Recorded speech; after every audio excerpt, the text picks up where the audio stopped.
towered over her, more than double her weight. Just as head and neck matched the size of her torso. 120 pounds, I figured. Maybe more. The wolf stepped stiff-legged toward Dakota, and she answered.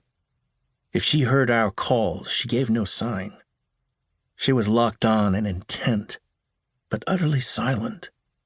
Not at all her normal happy lab self. She seemed half hypnotized.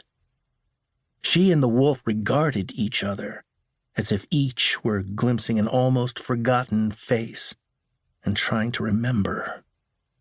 This was one of those moments when time seems to hold its breath. I lifted my camera and snapped off a single frame. As if that tiny click had been a finger snap, the world began to move again.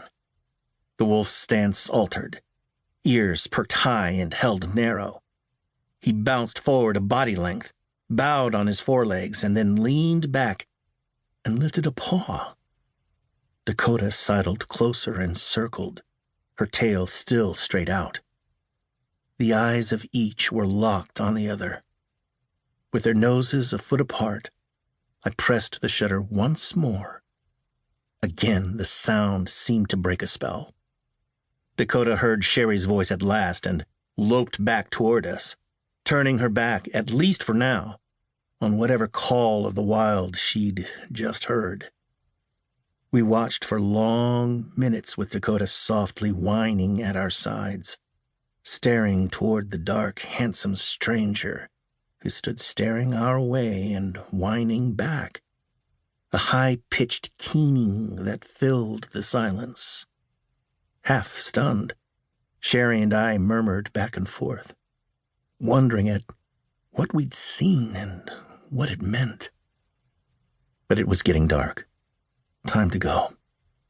The wolf stood watching our retreat, his tail flagging, then raised his muzzle to the sky in a drawn-out howl as if crushed.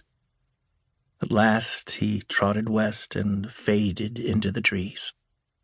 As we walked toward home in the deepening winter evening, the first stars flickered against the curve of space.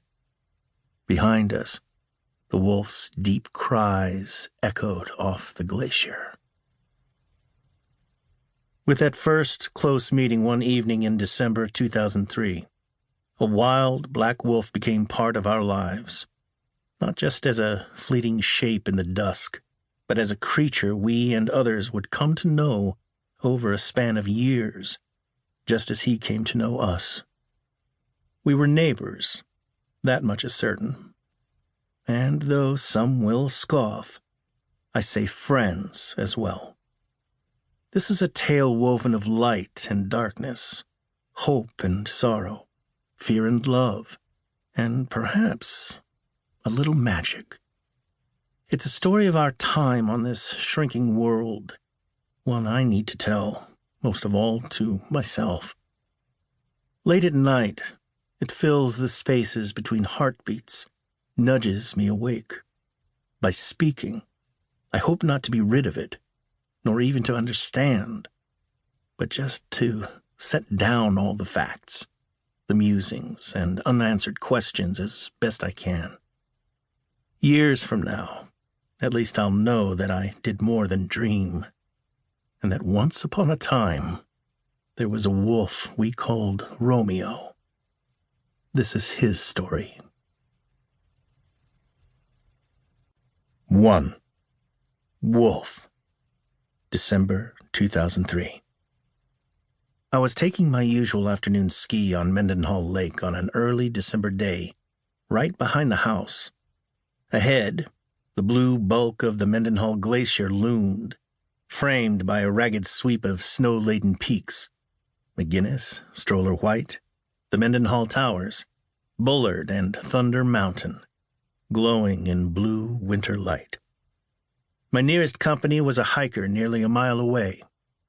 Concentrating on my skiing form, I almost missed the line of tracks that intersected my trail. Even at a quick glance, there was something about them that made me skid to a halt and